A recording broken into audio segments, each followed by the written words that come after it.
Do'stlar, atayin O'zbekistondan kelishib, assalomu alaykum. O'shunday so'nin ichkarida lestnitsalarni qilishyapti. Bu zinamiz birinchi etajdan ikkinchi etajga bo'lgan. Eng oxirgi variantda bo'lgan.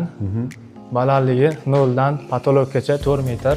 Balandligi razmeri 15 dan, bu yoq 30 dan standart bo'lgan. Endi 1.20. Bularning ham ba'zi qanchadan qancha o'lchaysizlar? Bu zinalarimiz eng oxirgi fasonda bo'lgani uchun 1 metr, pagonometr 15 mingdan boshlanadi. O'shani bunday hisoblanadi, bo'yini. 0 dan patologgacha tikka bo'yga tortiladi, 15 mingdan bo'ladi. Bu o'shanda 4 metr? 4 metr bo'lgan bu. 0 dan patologgacha. O'shanda 60 ming so'm bo'lib 60 mingga bitgan. Bu lestnitsalar bunday proshniya qattiq.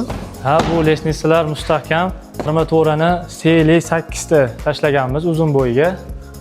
Seli tushganda har bitta pog'onaga 2 tadan armatura devorga qoqib chiqilgan. Xudo xolasa 2 tonna, 3 tonnagacha ko'taraveradi. O'ta so'ngkin. Bunday xizmatlar qancha yildan beri qilib kelasizlar? Bu lestnitsa sohasiga kirganimizga 8 yil bo'lgan. 8 yillik mutaxassisimiz. Qirg'iziston bo'ylab 3 yildan beri xizmat ko'rsatamiz. Jallobod, O'sh, Beshkek har yoqqa borib xizmat ko'rsatamiz O'zbekiston, Qirg'iziston bo'ylab. Bu fadvalga bo'lgan lestnitsamiz, bu oddiy обычный fasonda bo'lgan. Balandligi 240, 27 ga 17 dan bo'lgan.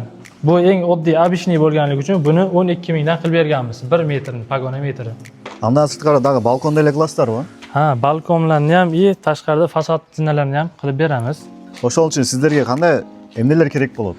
Bizga taxta kerak bo'ladi. Armatura. Taxtadan aplikasini yasab, armaturadan to'qib, mustahkam qilib, keyin beton quyib chiqamizda unga. Aniqdan bu videoni so'zsiz turda uy qurayotgan, yangi uy boshlayotganlarga jo'natib qo'yamizlar, ularga da foydali bo'lsin. O'shunday sapatli lestnitsalar kerak bo'lsa, tomondagi nomerlarga qarilsangizlar bo'ladi.